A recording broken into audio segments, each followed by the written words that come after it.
옛날에는 어유니아 계통이 아니고 슈도모나스라고 해가지고 가지 검은 마른병을 좀 분리를 시켜서 봤어요. 그런데 이제 나중에 연구를 해보니까 같은 어유니아 계통의 세균성 병이다 이렇게 밝혀졌고요. 여러분들이 다 아시다시피 이 두 종은 다 고온성 해충입니다. 고온성 세균입니다. 고온성 세균이고요. 저희가 추론하건대 이 가지검은 마른병은 우리나라에 옛날부터 있었던 병으로 지금 추론을 하고 있습니다. 화상병은 도입된 새로 들어온 그 병해충이고요. 보시면 여기 이제 화상병균이 있고요. 그 다음에 가지검은 마른병이 있습니다. 굉장히 상관관계가 높은 병 중에 하나입니다.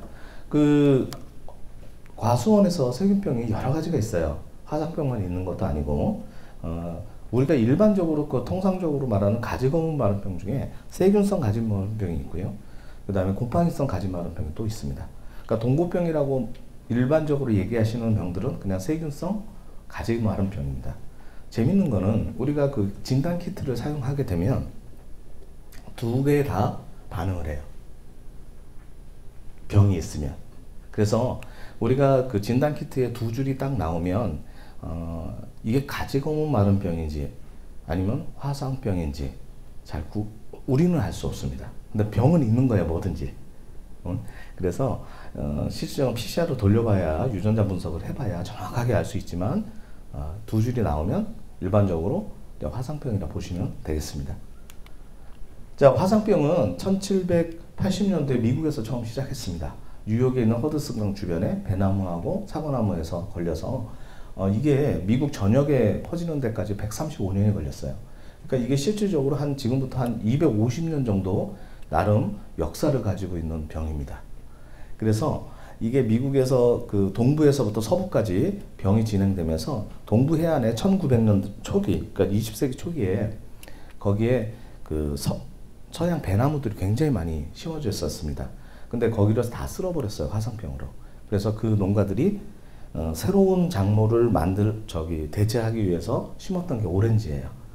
그러니까 오렌지가 막 하면서 여러분들이 가끔 마시는 선키스트가 그때 탄생하게 됩니다. 그런 이제 일화가 있고요. 쭉 전 세계에 한 59개국이 지금 화상병이 있습니다. 여기 보시면 지금까지 화상병을 다 박멸한 나라는 없습니다. 딱 한 군데 있어요. 여기 보시죠? 1997년 호주에서 처음 화상병이 발견됐다가 그해 박멸했습니다. 유일한 사례고요. 그래서 박멸을 어떻게 했느냐?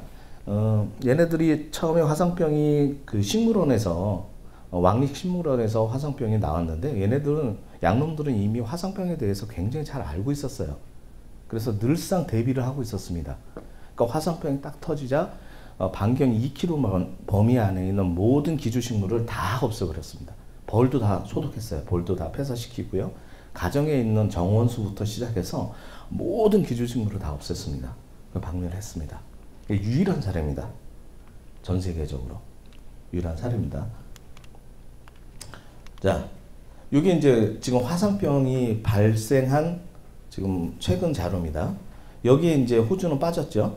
그리고 이렇게 보시면 좀 이상한 게 보이시죠? 중국이 빠져 있네요. 그죠? 중국은 화상병이 있을까요? 그죠? 중국. 제 생각에는 겁나게 많을 거예요. 겁나게 많아. 근데 화상병 없다고 박박 우기고 있습니다. 일본은 없을까요? 일본은 공식적으로 화상병을 인정 안 합니다. 근데 일본에서 최근에 유사 증상이 굉장히 많이 나오고 있어요.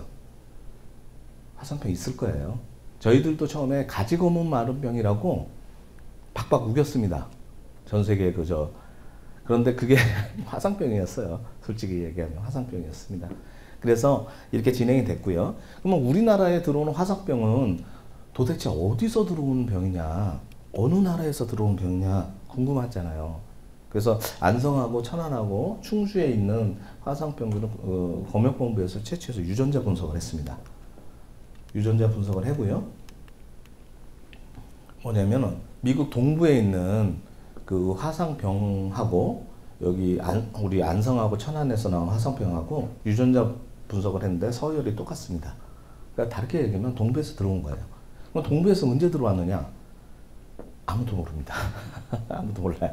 근데 추론을 하는 거는 2000년도에 국내에 어떤 일이 있었냐면 꽃사과에서 사과가 굉장히 한번 붐을 일으킨 적이 있습니다.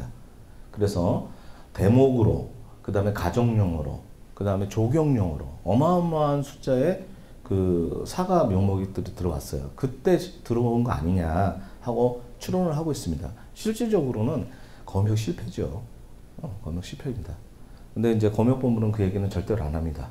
저희가 2015년도에 처음 안성에서 화상병이 발생이 된 게 아니고요. 발견이 됐습니다.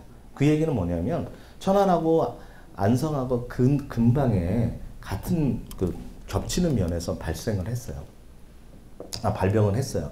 천안에 거기가 입장 쪽인데 거기는 없었냐? 거기도 겁나게 많았습니다. 거기도 나왔는데 재수없게 우리가 걸린 거야. 근데 이제 농가들은 그런 거야. 천안 놈들이 우리한테 옮겼다고. 쟤네가 먼저 시작한 거 봤는데 그 후에 우리가 왔다고 하고, 천안은 안성 때문에 자기네가 더 번졌다고 서로 욕구를 하고 있습니다. 근데 함께 가야죠. 뭐 옆에 지구인데.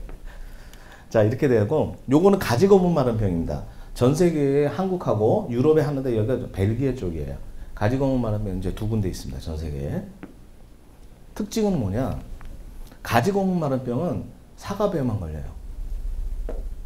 사과배만 걸리고, 화상병은 한 180종 걸리는 거죠. 닥치는 대로 다 걸립니다. 그리고 특징은 전염 속도도 굉장히 차이가 있습니다. 가지거문 마른 병은 굉장히 늦어요. 그러니까 쉽게 말해서 안성에도 가지거문 마른 병이 생겼고요. 그 위에 한수 이북에도 가지거문 마른 병 아시잖아요, 그죠?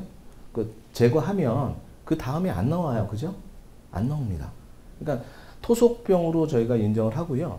일제시대 때 자료 보면 1930년대에 남원에서 화상병이라는 일본 학자가 화상병으로 추론이 된다 하는 자료가 있어. 근데 자료가 너무 빈약해서 가지거문 마른 병으로 판단을 하고 있습니다. 그래서 옛날부터 있던 병인지 않을까 생각합니다. 자, 요거는 과서 화상병 발병 현황입니다. 재밌는 거는 이제 중부벨트라고 그래서 이 중부벨트에 집중적으로 되어 있습니다. 이제 여기까지 내려왔고요. 그래서 이제 진흥청의 목표는 요 화상병의 요 중부벨트에서 더 이상 번지지 않도록 케어하는 쪽으로, 방역하는 쪽으로 지금 열심히 노력을 하고 있는데 쉽지만은 않을 것 같습니다. 여기 익산인데요. 익산에서 터지고 지금은 안 나왔고요. 요 밑에 이제 나주가 있고요. 여기는 이제 아시다시피 사과 주산지죠, 경상도. 그래서 배 면적은 공식적으로 한 2000년 자료를 보면 전국적으로 한 9,500헥타 정도 이제 있다고 보는데, 제 개인적으로는 한 9,000헥타 정도 남은 것 같아요. 그런데 거의 사과는 3만 헥타 가까이 됩니다.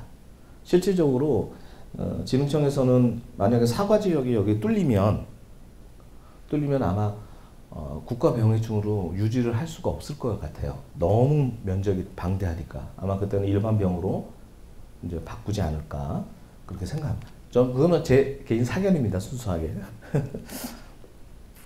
자, 이거는 뭐 아시는 분도 있겠지만 저희가 현상을 보면 5월, 6월에 굉장히 많이 나옵니다.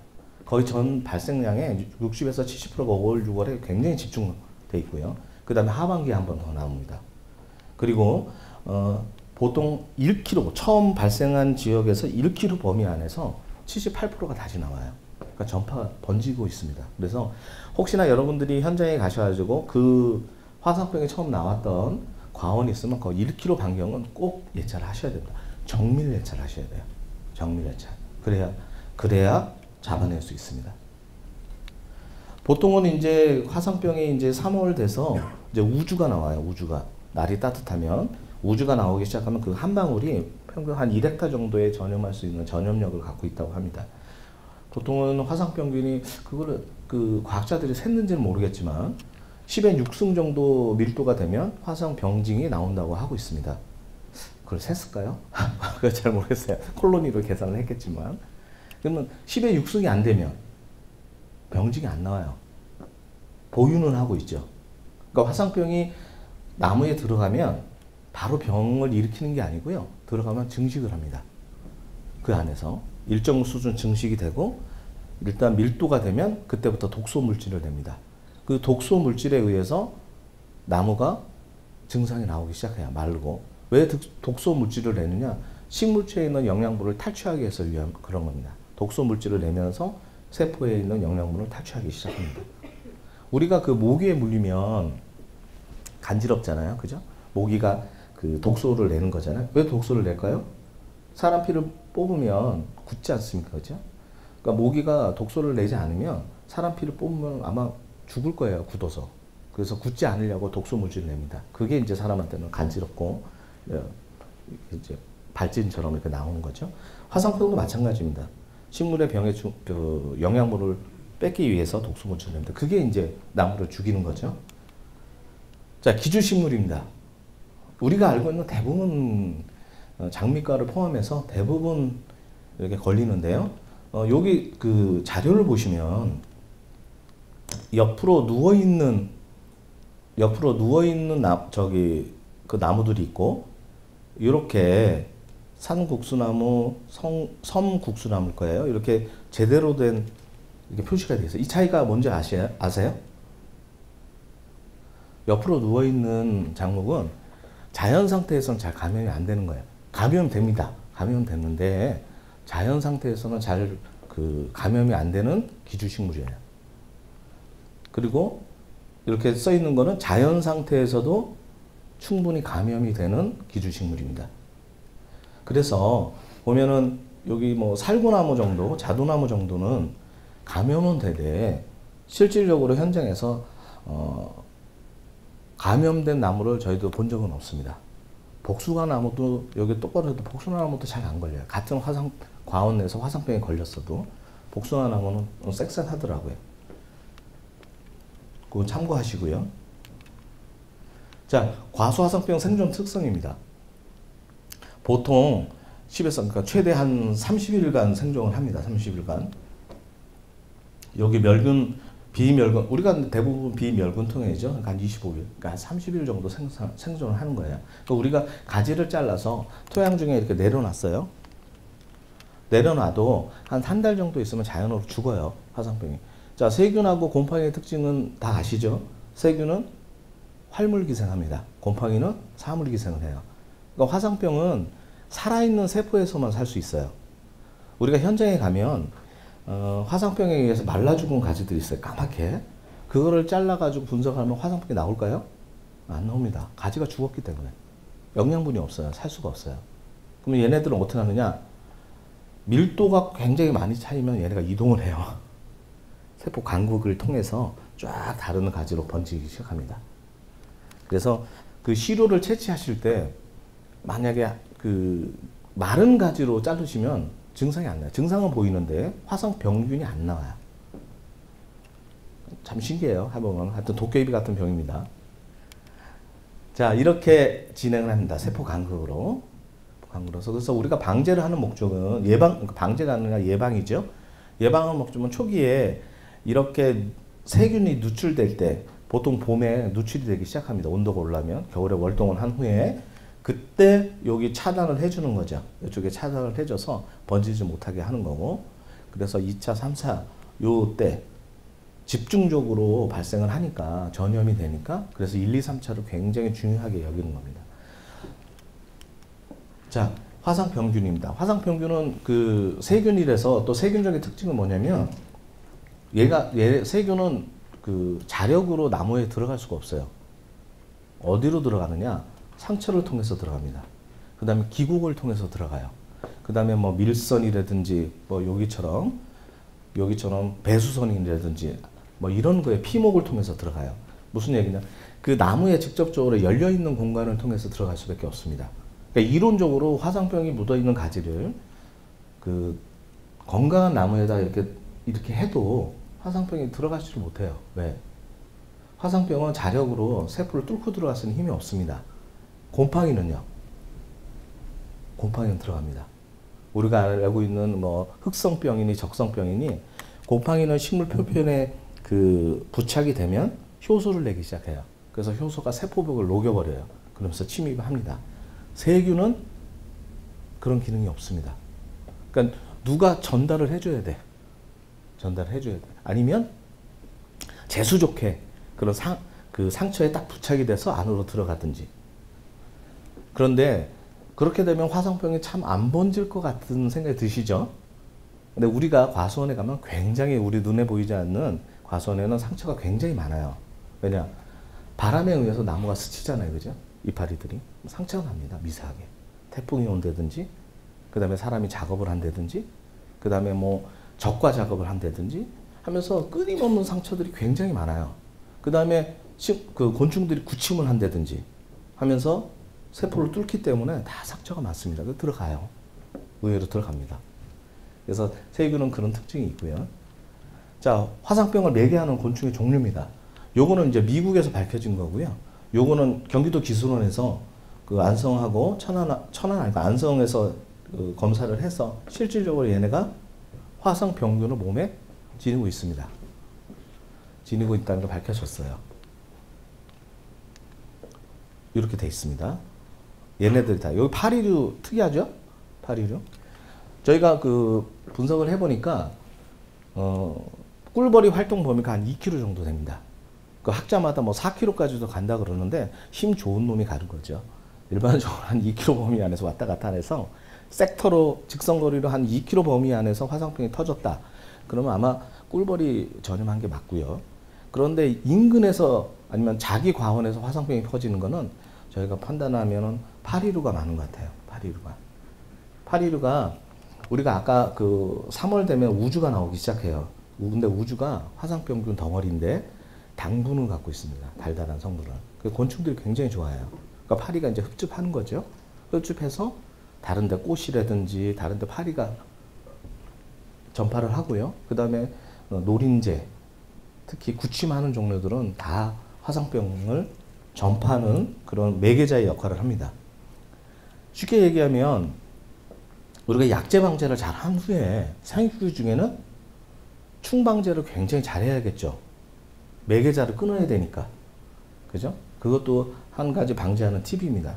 그래서 저희가 농가들한테도 살충제 꼭 잘 쓰시라고 얘기를 해드려요. 자, 이런 종류들이 다 화상병을 매개를 합니다. 자, 화상병 겨울 증상이에요. 이제 현장에 가시면 이런 나무들도 볼 수 있겠지만 이런 나무가 아니더라도 화상병이 있습니다. 근데 특징은 뭐냐? 이렇게 한 가지 주지에 이파리가 안 떨어집니다. 그래서 겨울철에 예차를 하게 되면 굉장히 쉬워요. 낙엽이 쫙 떨어져 있는데 차 타고 이렇게 가보면 안 떨어진 나무들이 쫙쫙쫙 보여요. 그럼 1차적으로 화상병 의심으로 판단하시면 됩니다. 일단 이제 안성에서 이렇게 찍어놓은 사진입니다. 이렇게 뭐 한두 가지의 나뭇잎이 붙어 있는 건 아니고요. 통상적으로 한 가지에 저렇게 한꺼번에 한 가지 전체가 이렇게 있습니다. 저게 왜 다른 가지들은 화상병이 있을 텐데 왜 여기만 있느냐? 주로 이제 이런 가지들은 하반기에 그 감염된 가지들이에요. 그러니까 이제 9월 넘어서 10월. 그러니까 낙엽이 채 지기 전에 그때 들어간 거예요.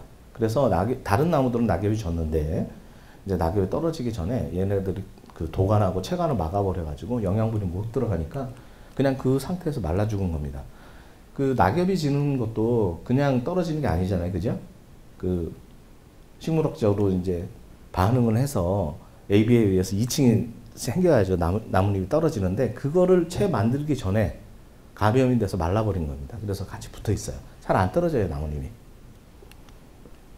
이렇게 돼 있습니다. 그러니까 제일 쉬운 방법은 이렇게 나뭇잎이 안 떨어지는 나무를 찾는 게 제일 쉽습니다. 궤양 증상 찾는 것보다. 이렇게 됩니다. 이제 궤양 증상인데요. 이건 이제 우주가 그 가을에도 좀 나와서 말라 비틀어진 거예요. 근데 저희가 이 사진을 넣을까 말까 했었는데 이런 증상이 나왔다고 해서 화상병 아닙니다. 여러분들 가시면. 왜? 우리가 일비 현상 아시죠? 그 뿌리의 근압이 높아지면 피목이나 이런 데서 그 수액들이 나오는 현상이 있어요. 근데 그게 현장에 갔으면 헷갈려요. 근데 우리는 왜 이렇게 했냐? 이렇게 된 게 저희는 대부분 화상병이기 때문에 그렇습니다. 왜냐하면 벌써 2015년도에 안성에서 화상병이 시작됐으니까 올해 차로 한 9년 차 되는 거예요. 웬만하면 다 화상병이에요, 저희는. 근데 여러분들 과원에 가시면 저런 모습을 보고 화상병을 단언하시면 안 됩니다. 여러 가지 증상이 있습니다. 그래서 테스트를 해보여야죠. 현장 테스트기로 의심이 되시면. 이게 화상병입니다. 잘 보시면 요 위에 있는 가지하고 그 껍질하고 밑에 있는 가지하고 이렇게 단차가 보이시죠? 그죠? 쉽게 말해서 화상병에 심하게 걸린 가지 쪽은 함몰이 됩니다. 안쪽으로. 일반 세균성 그 가지 마른병은 그냥 궤양만 있어요. 화상병하고 비슷하게 이렇게 쫙쫙쫙 갈라지는 궤양이 있는데, 화상병은 궤양도 있으면서 함몰해요. 세포가 함몰한다 그래서 뭐 눈에 확 띄게 함몰하는 게 아니라 단차를 갖는 거죠. 껍질하고 정도에. 그래서 그게 아마 구별하시는 좀 팁이 되실 겁니다. 초기에는 이렇게 시작합니다. 초기에. 그 다음에 이거 좀 진전을 한 거예요. 그러면서 이 껍질이 벗겨지면서 심한 쪽은 이제 함몰을 하게 됩니다. 그리고 이걸 벗겨보시면, 현장에 가서 좀 벗겨보시면, 화상병이 그 있는 가지는 이렇게 싹 벗겨져. 죽은 조직은 아예 눈에 튀고요. 그 살아있는 조직이라도 이렇게 딱 벗겨보면 그 공기하고 맞으면 이 세포가 갈변을 합니다. 굉장히 빨리 갈변해요. 거의 한 10초, 20초 만에 갈색으로 싹 변합니다. 병균이 있으면 공기하고 반응해서.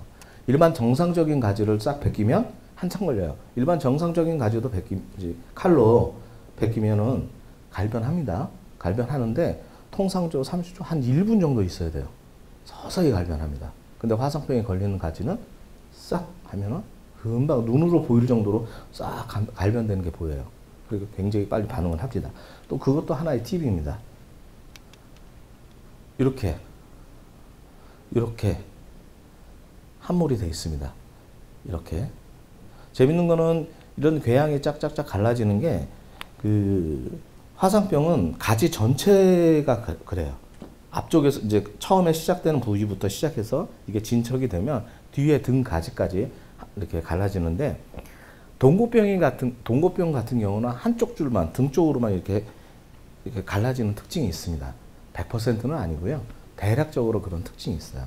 그래서 우리가 현장에 가서 동고병인지, 그 다음에 화상병 궤양 증상인지 굉장히 어렵다. 솔직한 얘기로. 쉽지 않아요. 뭐가 됐던 병이 있으니까 갈라진 거잖아요. 그죠? 여러분들 가시면 병이 있으니까 갈라진 거예요. 제거해야죠. 그 나무를 위해서라도 제거를 해야죠. 네. 잘 보이실지 모르겠지만 이제 이쪽 가지들이 이제 함몰하기 시작하는 부분이고요. 그러면서 진행이 되면 이렇게 이쪽이 이제 함몰하기 시작합니다. 그 다음에 궤양은 이제 계속 터지는 거예요. 살 터지듯이 계속 터집니다. 현장에 가보면 이런 증상들이 굉장히 많아요. 그러니까 여러분들이 뭐 그 과언은 올해 이제 폐원할 과언이지만 가보시면은 굉장히 많습니다. 그러니까 뭐 하여튼 많이 눈에 넣어 가시고 보시고 가시라는 뜻입니다. 근데 너무 섣불리 이런 궤양 증상을 보고 가셔가지고 화상병이다 이렇게 생각하시면 안 됩니다. 이런 증상이 있는데 의심이 되면 진단 키트로 진단하셔야죠. 자, 진단 키트를 겨울에 하시면 안 나와요. 해보셨어요? 한 15개 하면 2-3개 나오려나? 굉장히 안 나옵니다. 왜냐? 그 균이 월동하고 있잖아요. 그죠? 진단 키트가 제가 알기로는 그 2줄이 나오는 게 균을 검출하는 게 아니고요. 어느 정도 균이 있으면 그 세포 안에 독성 물질이 있어요. 아까 말씀드린 그 독성 물질하고 우리 그 테스터기하고 반응을 해서 2줄이 나오는 겁니다.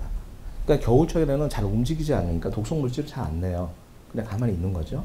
굉장히 증상은 보이는데 안 나와. 안 나와. 물론 이제 PCR로 돌리면 나오겠죠. 그런데 현장에서는 잘 안 나오고, 그리고 추운 날 현장에서는 절대로 안 나옵니다. 시료를 채취한 다음에 사무실로 와야 돼요. 그 다음에 경우에 따라서 밀봉을 하고 하루 정도 좀 따뜻한 데다 놔둬야 돼요. 그리고 나서 채취를 해서 테스트기를 이렇게 한번 하셔야 그래야 나옵니다. 그리고 뭐 현장에서 또 말씀을 드릴 건데, 자, 요거는 이제 여름철 증상 다 보셨죠? 처음 보시는 분 계신가요? 요거 이제 트레이드 마크죠? 연맥을 따라 흐르는 거. 이렇게 이제 낚싯줄처럼 이렇게 쉬는 거. 이렇게 흐르는 거. 자, 요런 상태의 뒷면에 이렇게 흐르면, 요건 이제 앞면에서도 보면, 그 넓은 관에서 잘 안 보여요. 솔직한 얘기로. 참 찾기가 쉽지 않습니다. 초기 증상은. 저희들은 뭐 심하게 오니까 이렇게 잉크가 흐른 것처럼 이렇게 돼 있습니다. 이렇게 보시면 이렇게 돼 있고요. 자, 보시면 요게 이제 초기 증상이에요. 요게 까맣게 시작되죠? 여기도, 여기도, 여기도. 요건 저게 검역본부 애들이 잡아낸 거야. 저걸 어떻게 잡아낸지 모르겠어. 쓱 가다가 저걸 잡아내더라고. 그래서 그 참 먹고 살라고 참 열심히 하는구나. 먹고 살라고. 굉장히 어려워요. 이렇게 초기에 나왔을 때 가지를 이거를 제거해주면 정말로 방제됩니다. 저는 현장에서 그 봤어요. 그러니까 화상병이 있더라도 그 화상병 가운데 살아남는 과원들이 있어요. 근데 그 과원에 화상병이 없느냐? 화상병이 있습니다. 아까 말씀드렸듯이 밀도가 안 되니까 반응이 안 해서 그 증상이 안 나올 뿐이지. 그러니까 그 농가는 그 보균은 하고 있지만 증상이 나오지 않도록 굉장히 케어를 하는 거예요. 그렇기 때문에 농사를 짓는 겁니다. 그러니까 요런 정도에 있을 때 초기죠. 요 가지를 제거해주면 이게 많이 번지지 않았단 말이에요. 제거가 됩니다. 제거돼요. 근데 이제 주지까지 들어가 있는 경우에는 이제 심각한 거죠. 요런 정도는 꽃에 의해서 감염돼서 꽃감염에 의해서 초기에 시작된 겁니다. 그래서 가지를 제거해주면 충분히 제어할 수 있습니다. 자, 요거는 이제 6월, 8월에 급작스럽게 나온 거예요. 안성의 사진입니다. 요때 이상해서 그 까맣게 흐르지 않았잖아요. 그죠? 꼭 미량요소 결핍 증상처럼 나왔습니다. 그죠? 여기 연맥이 이렇게 미량요소 결핍이 뭔가요? 아세요? 보통 마그네슘 결핍이 저 연맥을 따라서 미량 요소가 결핍이 되는 저런 증상이 나오기 시작합니다. 그 의심이 돼서 이거 시료를 보냈어요. 시료를 어떻게 보느냐? 진흙청에는 못 보내죠. 또 뒤지게 용공물이니까. 그래가지고 우리 지금 들어가셨지만 이상호 박사님한테 도에 슬쩍 전화를 해서 여기 이상한 거 있다. 한번 테스트 해봐라. 그때 딱 봤더니 처음에는 안 나왔어요. 화상병이. 화상병이 아니래. 다시 한번 또 보냈어요. 화상병이 나왔습니다. 화상병이 맞아요. 어떻게 되느냐? 여기 나온 거죠. 이건 나중에 이제 이상호 박사님이 이제 분석을 한 건데, 요거는 꽃이 감염이 아니라 가지가 감염된 거예요. 자, 가지에도 구멍이 있습니다. 피목이라는 구멍이 있어요. 그러니까 거기는 뭐 하냐? 산소를 호흡하는 구멍이 있습니다. 피목을 어디서 많이 볼 수 있느냐? 우리 벚나무 보시면 가로줄 많이 나와 있죠. 생각나세요? 느티나무도 일부 있고 벚나무 중에는 가로가 막 있어. 피목이 굉장히 발달한 거예요. 그게 다 초기 어린 목에서 거기도 광합성을 합니다. 그러다가 엽록소가 없어지고 거기서는 뭐냐면 공기를 소통하는 호흡작용만 해요. 그런 구멍들이 있어요. 가지에도 있습니다. 눈에 안 보일 뿐이지. 그런 가지를 통해서 들어갑니다. 균이. 그래가지고 급작스럽게 도장지가 들어와서 이 나오는 여기 밑에 체관하고 도가를 수분하고 공급을 막아버린 거예요. 그러니까 미량 요소 그 결핍 증상처럼 이파리가 바로 급속하게 말라버리는 겁니다. 그리고 이제 이렇게 진행이 됩니다. 이렇게 진행됐습니다. 증상이 좀 특이하죠? 네. 처음에는 이거 고민을 많이 했어요. 이게 화상병인지 처음에 헷갈리더라고요. 자, 요거는 이제 많이 보셨을 거예요. 이렇게. 혹시나 뭐 화상병에 관련된 사진이 필요하시면 늘 언제든지 전화 주십시오. 넘쳐납니다. 네. 자, 이거는 이제 산사나무입니다. 저희가 그 재밌는 건 이 산사 한 1200평 정도 되는데 여기가 새빨갛게 다 변했어요. 그래서 산사나무도 화상병이 걸리는구나. 산사나무 걸립니다. 요거는 모가예요. 모가도 화상병하고 비슷하게 나옵니다. 똑같이 가지가. 요거는 마가목입니다. 안성에 있는 귀농하신 분이 나무가 죽는다고 해가지고 시료를 채취해서 보냈더니 화상병으로 나왔습니다. 자, 그러니까 현장에서 테스트하면 이렇게 나옵니다. 이렇게. 만약에 현장에서 테스트해서 이 정도로 정확하게 나오면 겁나게 많은 거예요. 화상병이. 네? 겁나게 많은 거예요. 그 농가. 보통은 이렇게 나와요. 흐리게. 최근에 감염됐다든지 뭐 감염된 지 한 뭐 1, 2년 됐다지 하면 이렇게 나와야 돼요. 자, 화상병은 이렇게 대처를 하는데 겨울철에 지금 막을 수 있는 방법은 그 톱신 패스트를 바르는 거예요. 지금 한참 전지하죠. 저희도 안성에서 거의 한 75% 정도 전지를 한 것 같습니다. 지금 보니까 명절 한 2주간은 그 너무 추웠잖아요, 그죠? 그래서 전지를 못 하고 지금 이제 전지를 하고 있는데 실질적으로 이렇게 생각할 수도 있어요. 아니 그 겨울철에는 월동하니까 전염력이 별로 없을 텐데 무슨 굳이 이렇게 뭐 지능청에서 뭐 알코올로 소독하고 뭐 이렇게 왜 해야 되느냐? 해야 돼요. 왜 그럴까요? 과원에는 화상병균만 있는 게 아니에요, 그죠? 5만 가지 잡균들이 많습니다. 그 중에 나무를 곰팡이균이 죽이지만 나무에 직접적인 해를 끼치는 게 우리가 알고 있는 흑성이나 적성 이런 게 아니에요. 생사를 부우균이라고 있습니다. 나무를 썩어 들어가게 하는 균들이 있어요. 얘네들은 저온에도 굉장히 잘 살합니다. 수분만 있고 어느 정도만 있으면 다시 활동을 하는 애들이야. 우리가 가지를 딱 쳤잖아요. 겨울에도. 그래도 겨울에도 눈 오고 비 오잖아요. 그죠? 거기가 젖습니다. 그러면 제일 먼저 달려드는 게 부우균들이 달려들어요. 부우균들이 거기서 상처를 내기 시작하면 봄철에 바로 뭐 5만 개 화상병을 포함해서 모든 균들이 거기에 다 얼마나 들어가기 쉽습니까? 그 다음에 일반 충들이 거기 아지트도 되는 거고요. 그래서 자르신 후에 항상 농가한테는 톱신 패스트 꼭 바르시라고 하세요. 근데 쉽지 않습니다. 생각해 보세요. 그죠? 이렇게 잘랐어요? 뚜껑 열고 발라야 돼요. 또 하다가 또 잘랐어요? 그래서 그렇게는 못하고 한번 전지를 싹 한 다음에 농장주가 이걸 들고 다 바르는 겁니다. 발라줘요. 안성이 이거 자리 잡는데도 한 7, 8년 걸렸습니다. 안 하세요. 힘들죠. 힘들어. 그렇지만 계속적으로 얘기를 해주셔야 됩니다.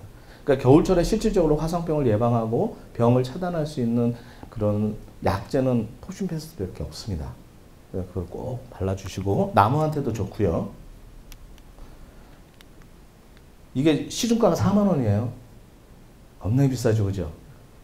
그리고 저희는 하여튼 뭐 시비 뭐 국비 해가지고 그 새해영농 교육 때 농가마다 한 4통씩 줬어요. 예산 다 털었습니다.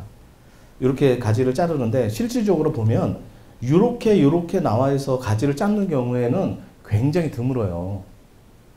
대부분 가시면 안성 같은 이런 상태예요. 이런 상태는 뭐냐면 주지에 균이 있습니다.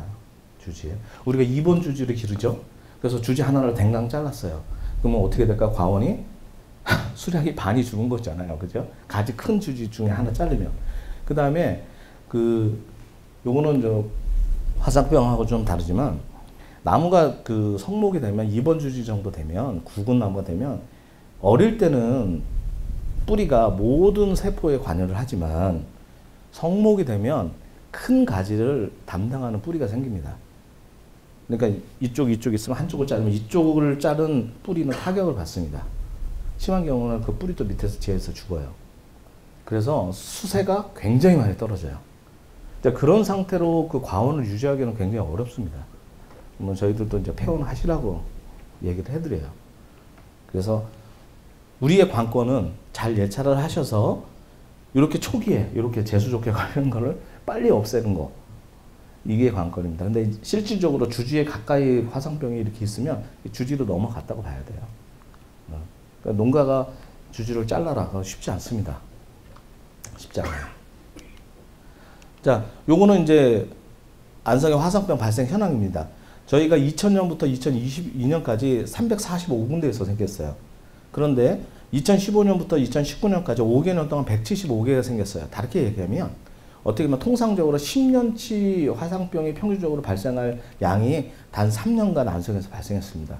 특히 2022년도에는 144군데가 생겼어요. 그때 정신없었습니다. 2022년도에 화상병 발병은 50% 줄었습니다.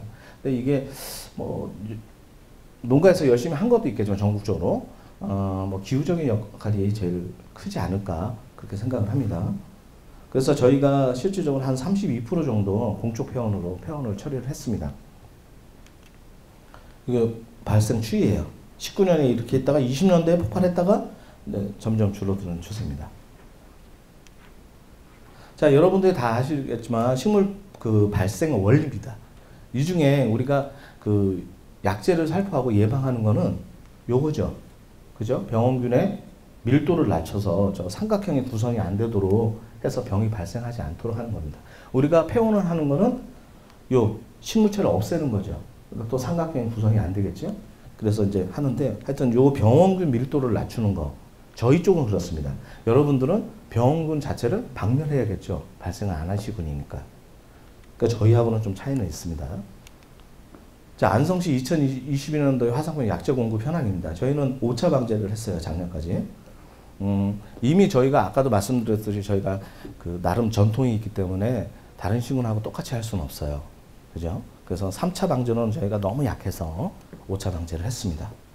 이걸 하면서 농가들도 좋아하지만 투덜대요, 많이. 저거 5번이나 더 쳐야 되잖아요. 그죠? 면세용 모자르다고 맨날 와서 투덜거리고. 그래. 그리고 약 치는 시기가 중복이 돼요. 화상병 약제도 쳐야 되고, 흑성약도 쳐야 되고, 그죠? 살충제도 쳐야 되고, 미치겠다고. 그래도 투덜거려도 농가들이 치고 있습니다. 아까 30% 정도 그 면적이 줄었지만, 만약에 농가들이나 관에서 우리 정부에서 이렇게 적극적으로 화상병 방지에 대해서 얘기를 안 하고 했으면, 과연 지금 9년 차잖아요, 안성이. 안성에 배관이 얼마나 남아있을까요? 제가 보기에는 거의 없었을 겁니다. 거의 폐원했을 거예요. 농가들이 맨날 와서 하는 얘기예요. 그냥 박 팀장 맨날 약치라고 그러는데 맨날 발생한다고. 도대체 약이 듣는 거냐고. 그래서 회장님 그렇게 쳐주셨으니까 지금 정도라도 유지를 하시는 거라고.